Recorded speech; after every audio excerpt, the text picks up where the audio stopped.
Hey everyone, welcome to your Wednesday update, but this one's Stewardship Edition. Don't leave. I promise it's good. It's going to be good. The things that I would like for you to know. First of all, this year's theme is growing our Oasis. We're launching the Stewardship Drive this Sunday. If you're watching this later, not this Sunday. Labor Day Sunday with a brass service. The Mike Foster Project is going to be a part of it. It's going to be a big celebration. We're going to have the whole month of September for you to do your discernment and figure out, and we really want to close up the Stewardship Drive by October 5th. On October 5th, we're going to have an ice cream social and a jazz concert with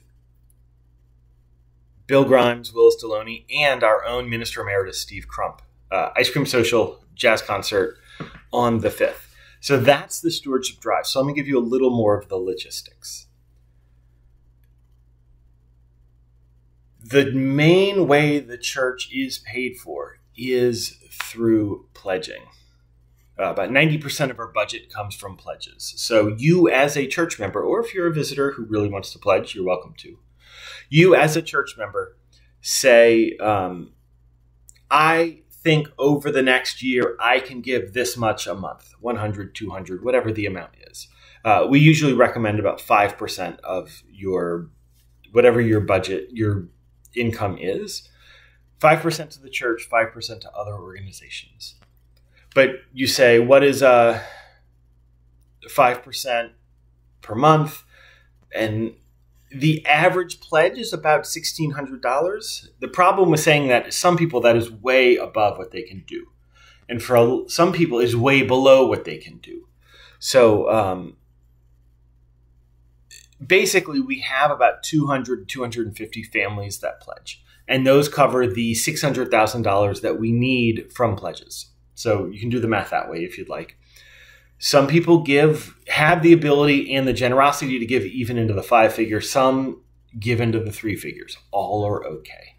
But anyway, so what we do is we build our budget off of the pledges that you say you're going to give. That's it. That is how the staff is paid. That's how the building upkeep is paid. That is how the programming comes from. All of the music you experience, the worship, the mailers, the technology that makes us able to send the email that links this video. All of that is from your pledging.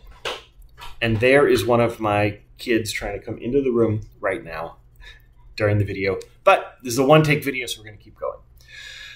Sometimes people mistake pledging as a payment for services rendered. That is not what this is. This is not a transactional thing that we are doing. This is a spiritual thing. Transactional means you look and you say, well, I think I consume this much of the church. You know, I attend service about once a month, so I should really only pay for 1 month's worth of service. You know, I probably only need pastoral care once a year, so that's what, $150. That is not how this should work as a religious community. The spiritual practice is if everyone can share some amount of what they earn or have, some amount, a modest amount, we will have more than enough to do every ministry this church could ever want. You know, the way that they tell you to distribute the income or the pledging is half of the church should pay for a quarter of the budget. A quarter of the church should pay for a quarter of the budget. 15% of the church should pay for a quarter of the budget, and 10% of the church should pay for a quarter of the budget.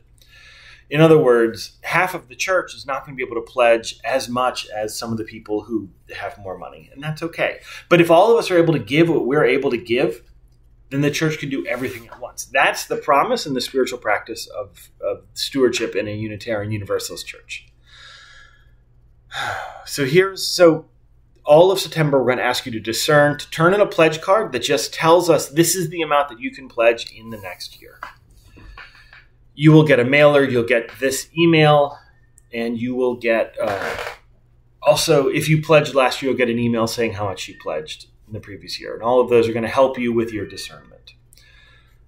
We really want to wrap this up in September so then we can just celebrate and enjoy being together for the rest of the year. What I would like I'm hoping that you will think about this concept of Oasis.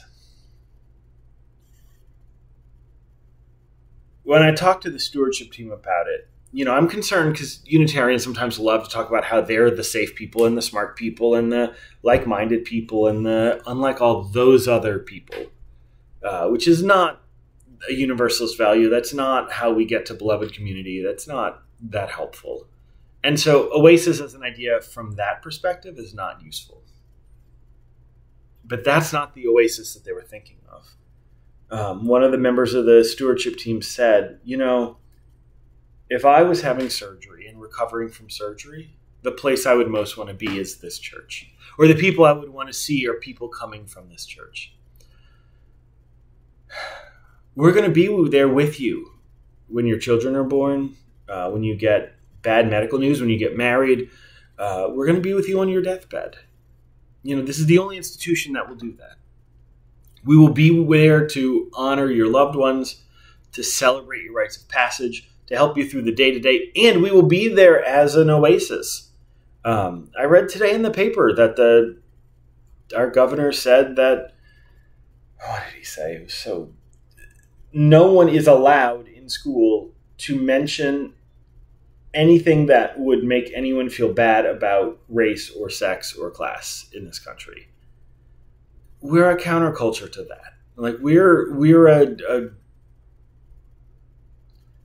oasis for reasonable welcome in this state. Are we perfect? No, of course not. We're human. But if someone is questioning who they are or knows who they are and is sick of explaining it to people, this is a place for them to be.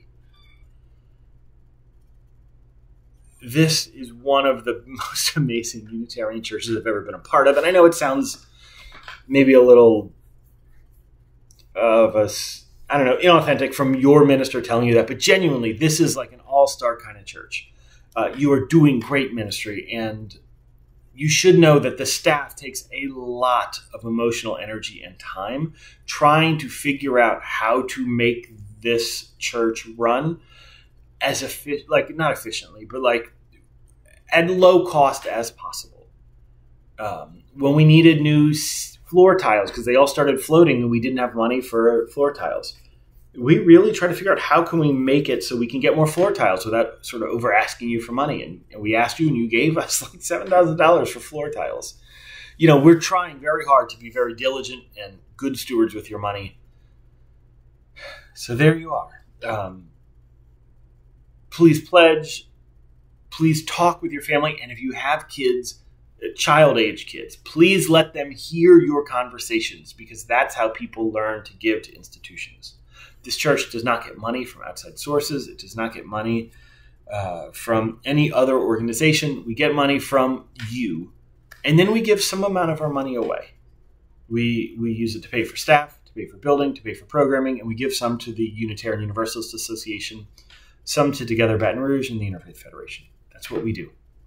I hope that you will give very, very generously this year. And I hope you will be here for there's so much. I hope you'll be here for the brass service on Sunday. I hope you will be here for all of the regular services. We got 2 members of the Preacher Pack coming up. I hope that you will be here on October 5th for an art and jewelry sale and the end of the year, the end of the Stewardship Drive concert and ice cream social. I hope you'll be here for Queer Fest at the end of October. I hope you'll be here, I'm going out of order, for the climate revival at the end of September. There is a lot going on at your church. There is a lot. It is a good time to be a Unitarian Universalist in Louisiana, and I'm glad you're a part of it. So that's it. Thank you so much. See you on Sunday.